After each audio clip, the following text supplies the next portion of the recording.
네, 윤심 개입 논란과 관련해 정치부 취재 기자와 함께 좀 더 짚어보겠습니다. 최수연 기자가 스튜디오에 나와 있습니다. 지금 안철수 의원 비판에 윤석열 대통령이 직접 나서는 모양새인데요. 이 정도 표현들이면 윤 대통령이 안철수 의원이 국민의힘 당대표가 되는 게 싫다. 충분히 이렇게 해석될 수 있습니까? 현재로서는 그렇게 해석돼 볼 수 있습니다. 그러면 윤 대통령이 이른바 안철수 당대표, 이 가능성을 싫어하는 이유가 있습니까? 그냥 싫어서? 우선 가장 큰 이유로는요, 안철수 의원이 차기 대선 주자이기 때문인 것으로 보입니다. 윤석열 대통령으로서는 차기 총선을 계기로 당을 재편하고 또 이를 통해서 국정 운영의 동력을 확보하는 게 구상일 텐데요. 예. 만약에 안철수 의원이 당대표가 될 경우에는 차기 대선 주자에게 당내 권력이 집중될 수가 있습니다. 또 이렇게 차기 대선 주자가 당대표가 될 경우에는 앞으로의 공천의 영향력에도 한계가 있을 수가 있고요. 또 권력의 누수 현상 또한 빨라질 수 있다는 우려도 반영된 것으로 분석됩니다. 그러니까 안철수 의원이 당대표가 되면 대통령의 레임덕이 빨라질 수 있다는 우려 때문이다. 그 말인가요? 그렇게 볼 수 있습니다. 아직 전언이긴 하지만 참모들의 말에 의하면 윤석열 대통령은 최근 안철수 의원을 향해서 국정의 방해꾼, 적, 이렇게 거센 표현들을 한 것으로 전해지고 있습니다. 이렇게 거센 발언들이 나오는 것은 최근에 안철수 의원이 각종 여론조사에서 앞서 나가고 있는 상황 또한 고려된 것으로 분석됩니다.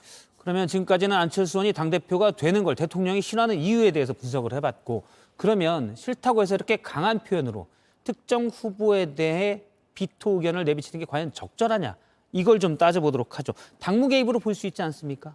대통령실은 당무 개입은 아니라고 명확하게 일단 선을 긋고 있습니다. 대통령실 관계자는 이렇게 얘기를 했는데요. 윤석열, 안철수 연대는 없다는 팩트 확인을 한 것이지 당무 개입은 아니다, 이렇게 얘기를 하고 있습니다. 하지만 그럼에도 불구하고 이번만이 아니라 이번 전당대회 과정에서는 주요 국면마다 당무 개입 논란이 있어 왔습니다. 예. 네, 대표적으로 이준석 전 대표를 지칭했던 문자 논란이 있었고요. 나경원 전 의원의 저출산부 위원장 해임 과정 등이 거론된 바 있습니다. 그런데 현재 대통령은 당의 총재가 아니라 평당원 신분입니다. 물론 과거에는 대통령이 당의 총재를 겸임했던 시절도 있었습니다. 예. 보시는 것처럼 과거에는 당무를 좌지우지했었던 그런 시기도 있었는데 삼김 시대에서 있었던 일입니다. 당시엔 총재로 불렸었죠. 예. 맞습니다. 그런데 이때 보스 정치라는 비판이 일었었고 김대중 정부를 끝으로 막을 내렸습니다. 이후에는 당정 분리 시스템이 확립이 됐습니다.